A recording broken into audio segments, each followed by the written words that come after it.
All right.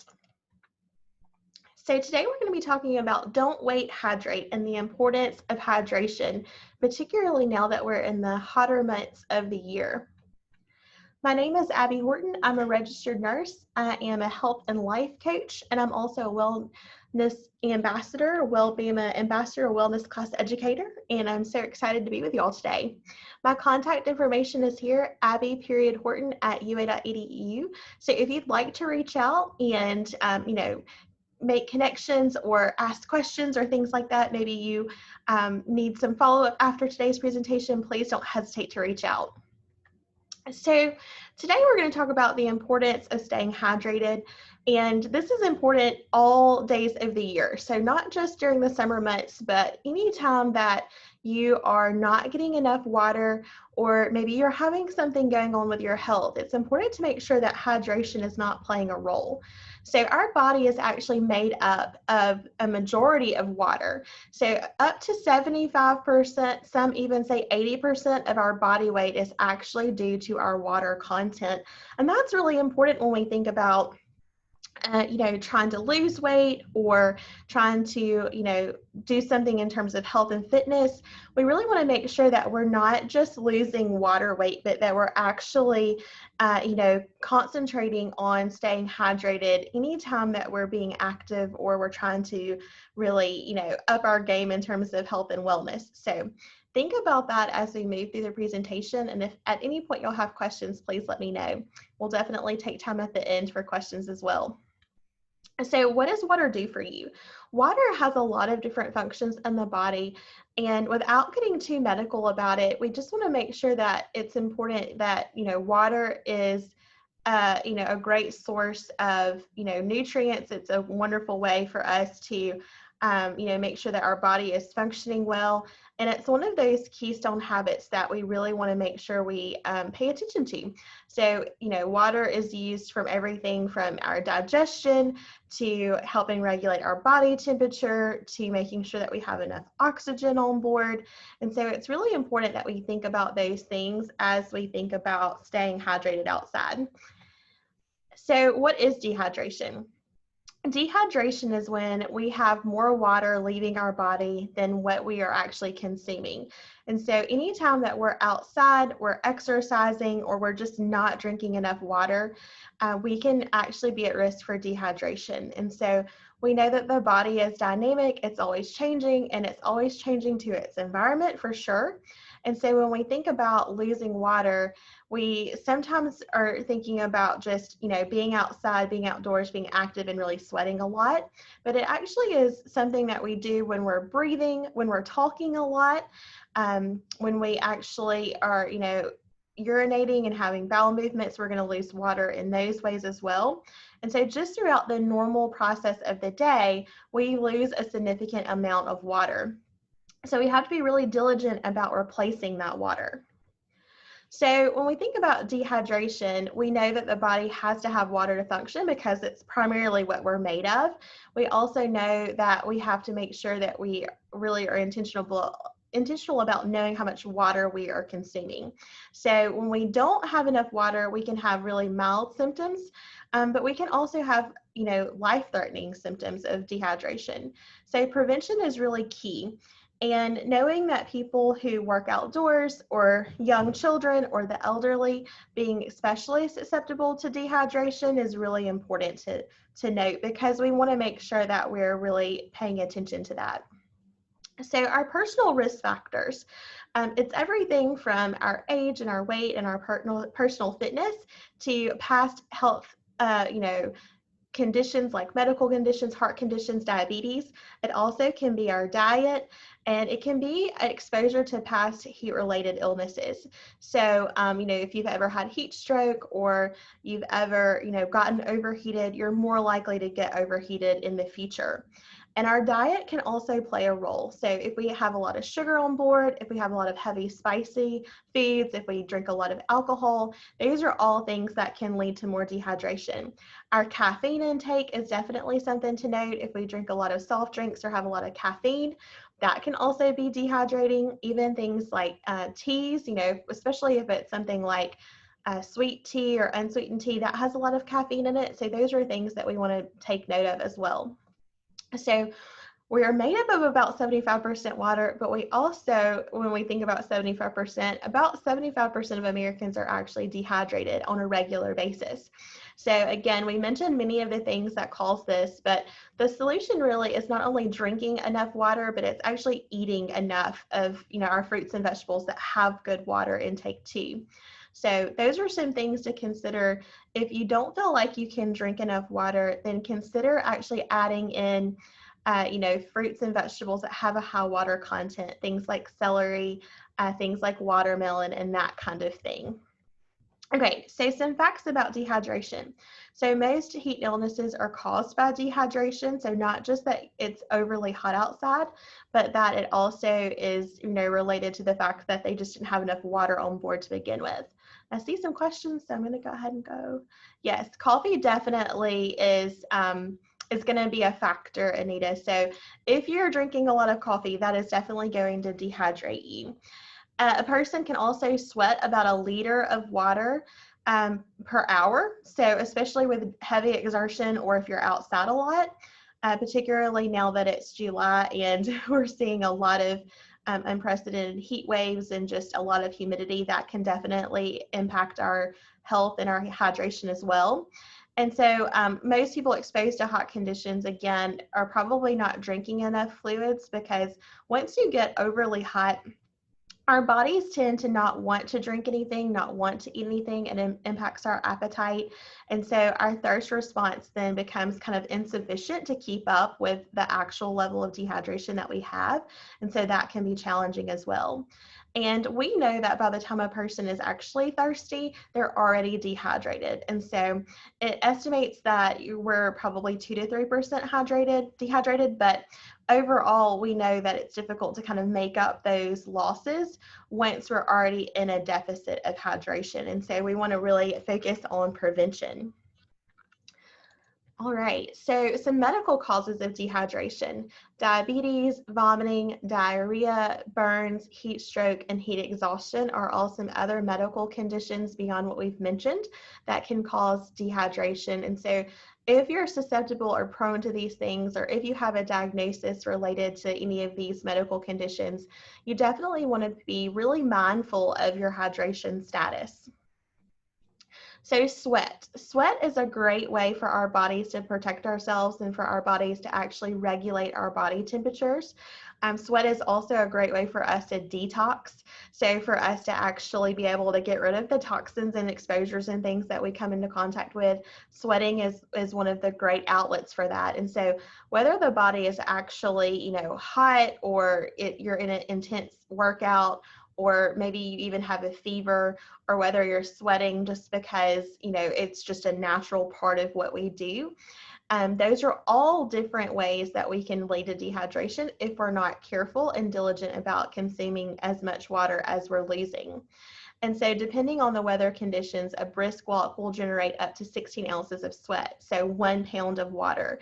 And that's really important to think about, because as we're walking just, from our cars to our office building, you could lose a good bit of sweat and cause some dehydration issues if you're not filling up that water bottle and staying hydrated.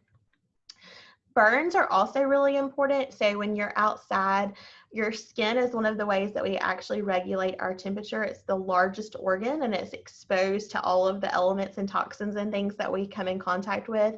And so if the skin becomes injured because of a burn, or if you have a lot of scrapes or, bruising and just different things that can happen to the skin. Or if you do have those burns either because of a sunburn or some other type of burn, then you are more likely to actually lose some of your hydration. And so you want to make sure that you're avoiding sunburn, but also that if you do have any of those issues with your skin, that you are consuming more water than you typically would. There's some other things going on in terms of inflammatory processes that can cause fluid loss. But the main thing we want to really focus on is, what are your individual risk factors for dehydration? and how can you best protect your skin and protect your body from the overexposures that we sometimes have, especially during the summertime. So wear sunscreen, wear hats and protective clothing, make sure that you're, staying out of the sun during that 10 a.m. to 2 p.m. time frame, because that's when the sun is going to be at its most kind of detrimental to your health because of the UV rays. It's also when you're most likely to get sunburn. So we know it's important to get some sun exposure without sunscreen. About 15 to 30 minutes a day really helps with vitamin D synthesis and really helps with, all of the issues that can result in not getting enough good sun exposure. But we want to protect our skin for lots of reasons, for dehydration, for the skin cancers that we can be exposed to, but it's definitely a balancing act, and we want to make sure that you have those tools to equip you. So some medication types that can increase the risk of dehydration, if you're taking any kind of allergy or cough and cold medications, those are sometimes really dehydrating. If you take blood pressure medicine, heart medication, any kind of laxatives, diuretics, anything that you might take for thyroid or seizure medication, irritable bowel syndrome or irritable bladder, or any seizure medications, those are all medications that can really dehydrate you pretty quickly. And so you may need to up the amount of water that you're taking. So what are some signs? Of course, extreme thirst is going to be an important sign. We can have dry skin, and we can have decreased tear production. We can have muscle cramps and heart palpitations, fever and chills, food cravings, or, especially if it's a salty food, sometimes it's a sweet food. We can have headaches or nausea and vomiting, fatigue, sleepiness, dry mouth. That can, of course, lead to bad breath, which you may notice first, lightheadedness, decreased urine output, so you're not going to the bathroom as frequently, or you can have an actual change in your urine, and we're going to talk more about that soon. So when we think about our urine color, we often think about wanting to have clear urine. And you actually don't want to have completely clear urine, because that means that you're probably overhydrated, and that can cause a lot of poor health effects as well. So when you have too clear of urine, it means that you have overhydrated. You're at risk, for having electrolyte imbalances and minerals and things that get excreted with your fluid intake. You definitely don't want it to be clear, but you want it to be a light pale yellow color. So some people will say a pale straw color, and normal colored urine is actually this, very pale color in people. It's kind of represented at the top of this teardrop here. But when you start to see really bright or dark urine or bright dark yellow coloring, that means that you're probably starting to be dehydrated. And so if you start to see a dark amber or orange color, then you know that you really are dehydrated, and you probably need at least a liter of water or fluids that are going to help replenish that water intake. So I have another graphic here that shows, the transparent color, the clear color I was mentioning. And then, some other, ways to look at it is, having a lemonade color. That could be a good color if you have a pale lemonade, a light beer, an amber, or a burnt orange. Those are kind of the gradations of color that you will see in your urine. If you have other colors than this, it could be because you're taking a medication, or it could be, because of some other, side effect. And so you want to make sure that you're actually looking at that color. If you're concerned about your hydration status, definitely, try to find a way to collect your urine, because when you just look at it in the bowl of the toilet, that is going to be diluted with the water that's in the toilet. And so just know that that's not an accurate representation of what your urine can look like. And so, you could get a disposable clear cup, and that could be a way for you to actually look at your urine color at home if you're concerned about it. So definitely be aware of these colors and what they mean, and let that be a good metric for whether or not you think that you're getting enough fluid.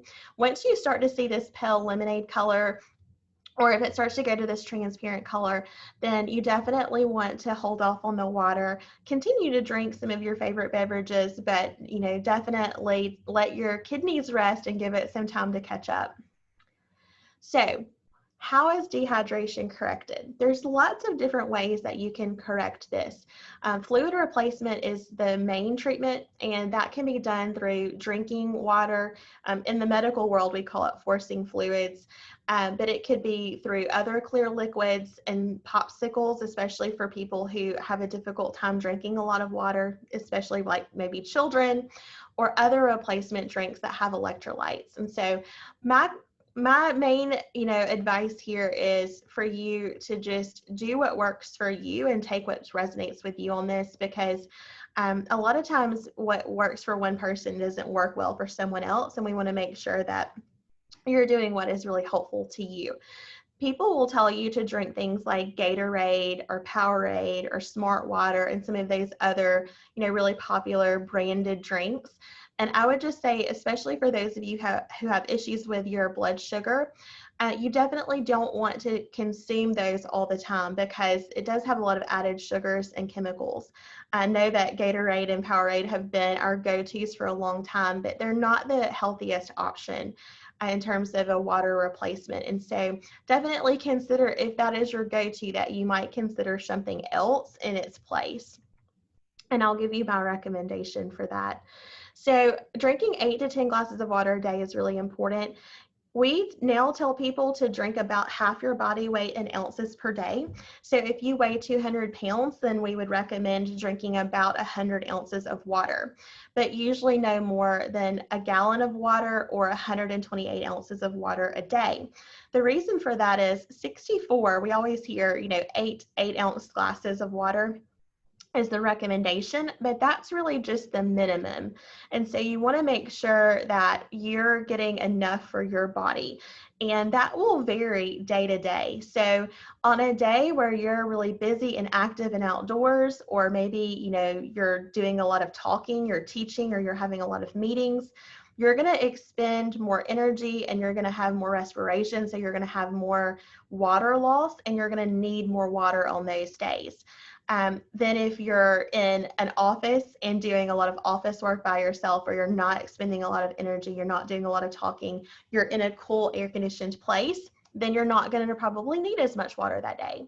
So you want to make sure that you're keeping track of your water intake, the activity level, kind of what you're doing for the day, and see where your energy levels really feel good for you, and that will help you determine how much water you need. For me personally, if I only drink 64 ounces of water or less a day, that's not quite enough water for me. I still feel dehydrated. I still have a little bit of a headache. But if I drink more than, probably 90 to 100 ounces of water, I feel overly full, and I don't feel good. I don't feel like I, feel my optimal. And so for me, usually somewhere around 70 to 80 ounces of water is a good, kind of balance for me. Any more or any less, I don't feel my best. And so that varies day to day, and that will vary from person to person. So definitely track to see what works best. And like I said, avoid sports drinks, and especially energy drinks. Energy drinks are not healthy, for a lot of reasons. It's definitely not good for our heart. And anything that's not good for our heart is not good for our other muscles, because the heart is just a fancy muscle. And so we want to make sure that we're not getting too much sugar or too much caffeine in the things that we're doing in terms of replacing our water. Of course, it's important, especially when we're outdoors, to avoid a lot of alcohol consumption, especially if it's very hot or we already feel dehydrated, because water is going to actually cause an increase of water loss, and it can impair your ability to understand and recognize that you might be dehydrated or not feeling well. You want to, kind of really limit your caffeinated drinks, such as coffee and soft drinks or colas, and increase your ability to get some more water in. Sometimes you get to the point where you can't drink enough water, and so you might need to add a hydration packet, or maybe some Himalayan or Celtic sea salt to your water, just a half a teaspoon or so, to help get that water in your body and to get it to go where it needs to stay. So that could be a tip for you.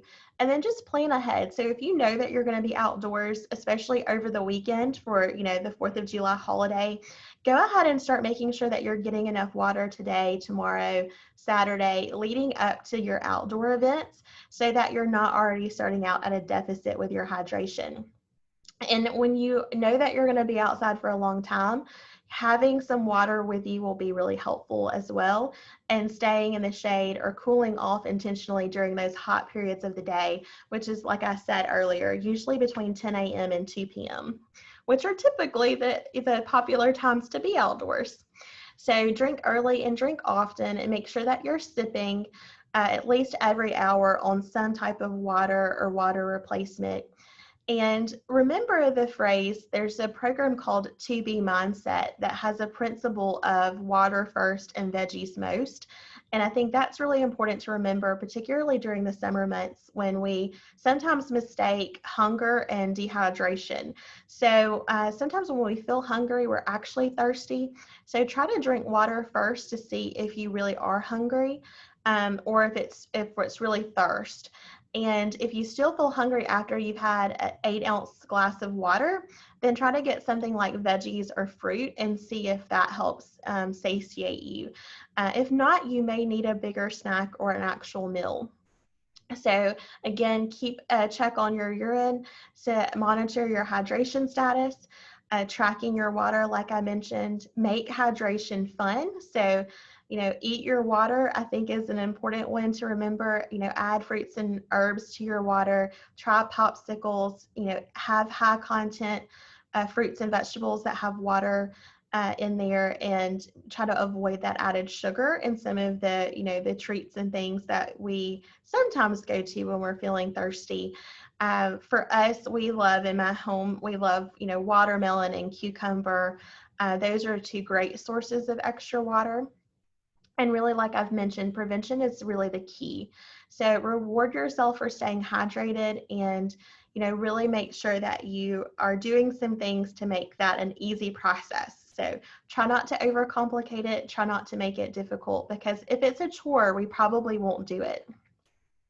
We also want to make sure that we have some easy tips. So setting a timer on your phone to drink every 30 or 45 minutes would be a good idea, especially this weekend while you're outside and you probably are going to have more distractions. Using your phone to track your water intake, there's lots of apps and things that you can try. You can also do some good habit stacking. So, if you go to sit down to open up your email, or you go to watch a TV program or something like that, or maybe you go to get a coffee or a soft drink, also fill up your water bottle. So that's a good place to start. For me, when I go and get a coffee, I also fill up my water bottle so that I have that with me. Having a reusable water bottle is a really good idea too, because not only are you being environmentally friendly, you also have something that you can refill and you can reuse while you're on the go. So try not to leave home without your water bottle. And I'm going to tell you my favorite in just a minute. And then if you are bored with just plain old water, carbonated water, fruit and herb infused water, all of those types of, things that you can try out to make water fun are going to be some good go-tos this summer. You also want to ditch and switch. So there are 3 options for trying to get off soft drinks and to try to get off your coffee. So you can go cold turkey and just kind of rip the Band-Aid off and just stop drinking those drinks. Or you can gradually decrease your soda intake. So if you're drinking soft drinks, at every meal throughout the day and during your, in between times when you're snacking or, when you just feel thirsty, then try to move to just having soft drinks with your actual breakfast, lunch, and dinner. That actually helps you with your sugar regulation, because when you're having that much sugar, and you're eating it, a meal or something like that, that's going to actually help balance out your blood sugar, versus when you drink that drink on its own, it doesn't have anything else to help balance it out. There's no protein or carbohydrate or healthy fat to help balance out your insulin spike that you're getting from that soft drink. And then gradually you can start cutting out your soft drink at breakfast or your soft drink at lunch until you get to the, level of intake that you want for yourself. Or a third option is to limit soft drinks to specific days. So you can just say, at Friday, my reward tomorrow for making it through the week and going into the weekend might be to go get your favorite soft drink on your way home. So those are some fun ways that you can kind of ditch and switch and, make it be fun, make it be something that's sustainable. And so if you, like the carbonation of a soft drink, which many of us do, myself included, then switch it out for something that has carbonation and fizz in it. So try a bubbly or a Waterloo or one of those other brands that you can easily find at a local grocery store that has some carbonation and some flavoring. And make sure that you try to pick one that has a truly natural or organic flavoring and not something that's synthetic, because you don't want those extra chemicals. But those are some great options for ditching and switching your soft drinks and your coffees. So some personal favorites of mine, I love the Hydro Flask water bottle because it does have a lot of different options and sizes. It is a large water bottle, so it's one that you don't have to refill constantly. It has a good amount of water that it can hold. And it's not plastic, which I really love, because plastics definitely can be challenging, not only for the environment, but for our bodies. The plastic that has to get broken down, we get some exposures to those, and that cannot be healthy for us, especially for those of us who are sensitive to that. So having a reusable metal water bottle is really helpful. The only con is that it is a little pricier, and if you drop it, it probably is going to dent, but that gives it character. So those are a couple of cons. And then I was going to share my favorite hydration, supplement, which is really, it's a powder that can go into your water, a glass or a bottle, and it's called a hydration multiplier. And the brand is Liquid IV. You can find this at Walmart, at Costco, at Target, and there are different flavors. My favorite is the lemon lime, but there's several other flavors that you can try. And this is a good one to actually increase the amount of hydration that you're getting. So the reason it's called a multiplier is because their research has shown that because of this specific electrolyte drink mix that they have formulated, for every one packet you drink, it's like drinking 3 waters. And so this can be really helpful for people who are going to be outdoors and need the extra support. And I would say, you can get this in multiple forms, but I like the on-the-go packets because you can just stick it in a pocket or a purse or something, a beach bag, a lake bag, and you've got it on hand for the whole family. It's something that kids really enjoy as well as adults, so it has a really nice flavor, but you don't want to overdo it. You don't want to solely drink these. So I would say start out with just drinking 1 a day and see if that helps you with your hydration. So the last thing I'd like to mention is kind of a water challenge. So for the month of July, I would encourage you to try to participate in this water challenge and to use some of the tips that I've shared today. So after waking up, before you have your meals, in between your meals, drink water and try to aim for 6 to 8 ounces of water a day. Track that and let this be your water challenge to see if you can really improve your hydration status this summer. And even if you're not having heat illness or heat stroke or heat exhaustion, when you're outdoors or when you're exercising this summer, it definitely will improve your brain fog and will just improve your overall health and the way that you feel when you know that you have enough water on board. So I think that's a really important thing to consider this summer as you think about health and wellness. So we would love for you to follow us on our social media channels. We've got a website, Facebook, Instagram, and blog, and Ashley Bowman is on the call today, and she does a fabulous job of actually managing all of our social media channels. And so we would love for you to connect with us there. And then we also have some great archived wellness webinars that you can go back and replay. This will be on the recording later today. We have free health and life coaching available to UA employees, and we have lots of other programming information available on our website. If you have any questions about this presentation or health and life coaching, you can reach me at my email, which I listed here. and you're welcome to take a screenshot of this. I'll leave it up as we take questions and answers. This presentation is a little bit shorter, but I do like to leave it here so that y'all can have time for questions, answers, or any of that kind of thing. So is it normal for a person not to sweat? Okay, so this is a great question. For a lot of people who aren't sweating, it's for a couple of different reasons. You may have a medical condition. So if you're concerned that you might want to reach out to your primary health care provider, your doctor, your nurse practitioner, and usually they can give you some good insight as to whether or not you need more, testing or, more follow-up. So that could be one reason. The other reason that I think is a really common reason for not sweating is that we actually wear a lot of products that prevent us from sweating. So if you're using a deodorant that has aluminum in it, or that has something in it to inhibit your sweating, so if you're wearing an antiperspirant as your deodorant, then a lot of times what you're doing is you're actually blocking the ability of the body to sweat. And so most of us have gotten into this kind of, routine where as we get older, we were wearing those products. We're not outdoors as much. If we're not outdoors, if we're not exercising vigorously to work up a sweat, and if we're wearing antiperspirants, a lot of people find that they do stop sweating. Our bodies are designed to sweat. We need to sweat. And so if you aren't, you need to look at your water intake. You need to look at your antiperspirant and see if that's an issue. You need to look at your lifestyle choices and see, are you not outdoors a lot? Are you keeping the rooms where you are really cold?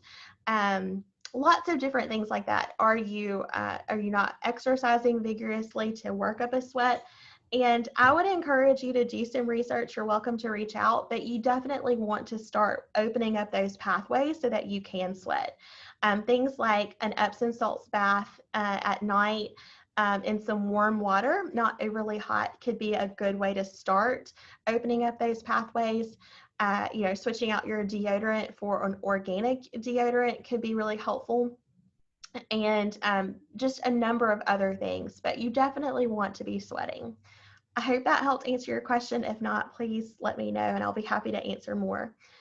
So how about unsweetened tea? No sugar, but has caffeine. So unsweetened tea is always going to be better than sweet tea. And you just want to limit your consumption because tea in general, the kind of tea that we drink, not herbal tea, but kind of the southern version of tea where we have a lot of sugar, or either it's the unsweetened version. We are getting a lot of caffeine, which is a diuretic, so it does dehydrate us. We drink a lot of it, and it can be hard on our kidneys. And so as we age, some people see that it is more difficult for them to drink tea, but they don't really associate it with that. So I would definitely say that tea is a treat, and I treat tea like soft drinks, because whether it's sweetened or unsweetened, you definitely can have some effects from the caffeine and just the different things that are in the teas. So either way, both of those will dehydrate you. So, but definitely it's better than having a lot of sugar in there. I hope that answered your question, James. So should you decrease your water intake if you're seeing swelling in your legs, even if it's only due to sitting at a desk for too long? So if you are having swelling in your legs and your feet, and you think that it's just because you're sitting, then what I would say is to set an alarm on your phone to get up and to walk every hour. And so, I know that we're all really busy, and particularly this past year where we were working from home more, it was very easy to sit a lot because we weren't having to get up and get ready and drive into work. So I would say to set an alarm to get up and walk around, your home or your office for 5 to 10 minutes every hour, and increase your water intake, because your water intake is not necessarily going to increase the swelling in your legs. It depends on why your legs are swelling. So that's a broad generalization.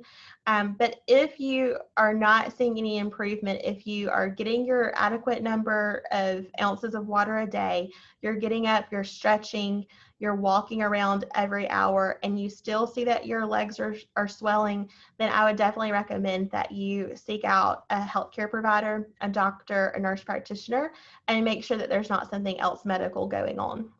But you can definitely have swelling just because you are sitting. So, but you don't want to eliminate that water or reduce that water, because ultimately that's not going to help the situation. So what about green tea? So it depends on the type of green tea that you get. So if you're getting the green tea that comes in a plastic bottle at the grocery store, that's not going to be that healthy. If you're drinking, organic matcha green tea that comes in, an organic package and that you have to actually make it yourself, then that green tea is usually pretty good and pretty healthy for you. So it definitely just depends on the green tea. You do get caffeine, and you do still get the diuretic effect from tea. So most all tea is going to actually give you some diuretic effect, meaning that you're going to get some of that water off of you. And so you definitely want to balance it out. But tea can be really good for you, especially if you're drinking like a hot tea at night. Chamomile tea can be really helpful for sleeping. But it all just depends. We're also individualistic. You just have to do what works best for you and try and see what works. So what about Powerade Zero? Just my personal opinion, I'm not a fan of Powerades and Gatorades. I don't think that the types of chemicals and sugars and sugar substitutes are healthy.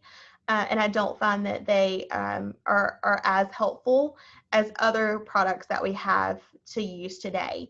So I would say to try some other options and see if those work well. Water is always, just plain water is always going to be your best bet if you are hydrating, before you're outdoors, and if you're, doing it before you get overly hot, then water is always going to be the best go-to. And I don't think that there's anything that's a substitute for that, but I would try something like this, IV hydration packets. There's some other great products that are out there that you can try as well. But I don't always recommend Powerade and Gatorade, even if it's the zero option. And that's just a personal opinion. Any other questions that y'all have? Y'all have had some really great ones. And we've got some time.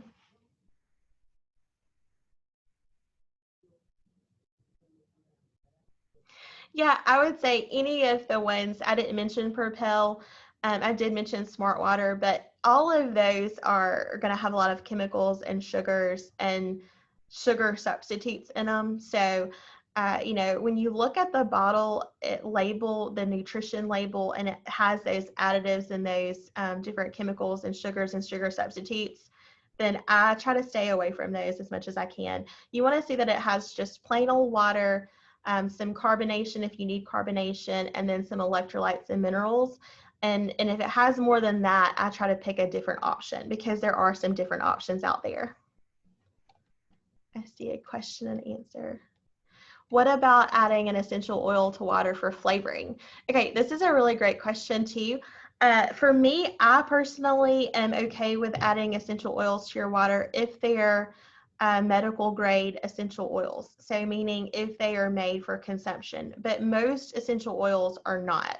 So there are a handful of brands that the way that they test their essential oils and the way that they send them to third-party labs to make sure that they are, pure and unadulterated, and that they're healthy for consumption, then I think that's okay. And not all essential oils, even within those brands, are made to be consumed. So it's important that you're really well educated about that. But for the majority of oils, no, I would never suggest that you go to, a local health food store or, a local big box store and consume essential oils in that way, because those are not going to be medical grade or okay for consumption. So definitely do your research on that, and if you like essential oils, then for those of you who want to try something like that, using fresh herbs and fruits and vegetables are a good way to start with making your water more fun and not having some of those risks. I personally have a brand that I use for essential oils, and I do put certain things like citrus oils in my water. So that's my disclaimer.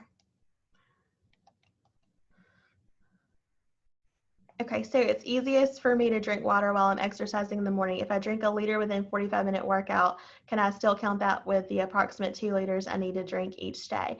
Absolutely. So we know that we're going to, if we're exercising, we know that we're going to lose that water, but it absolutely still counts. If you drink it, it counts, and it's not going to make you sweat more. So sometimes people think that if I drink too much water before I work out, then I'll end up sweating more than I would have if I hadn't had any water. And that's not typically how the body works in that way. So yes, you're going to sweat it out for sure. So just try to really that, hour or so after you work out, if you go ahead and shower, which is really important to get all of those, toxins and things that you sweated out of your workout, go ahead and get that shower and then fill up your water bottle and try to drink it within the hour. Would be one of the best things that you can try. So I think that's really important. And, just while we're on the subject, because we've talked about detoxing, that's a super important thing to note, is that so many people exercise or they go and sweat. They go to a sauna, they go outside, they work in their garden, they exercise and they sweat, and they let that sweat dry on their skin, and they don't actually shower immediately after coming in or stopping the workout. And that's really important to do, because your skin is going to reabsorb all of the toxins that it detoxed and sweated out. So just make sure that everyone, knows to kind of do that. Make sure you get a good shower just to rinse off and get that off of your body. Otherwise, what you did is actually going to be reabsorbed. So that's a good one. Glad you had that question. Other questions I can answer?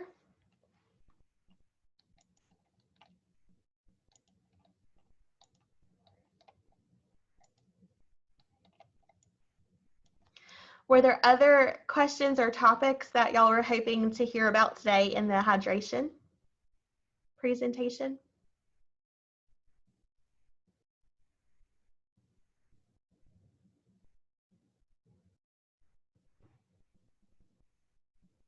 Give just a few more minutes.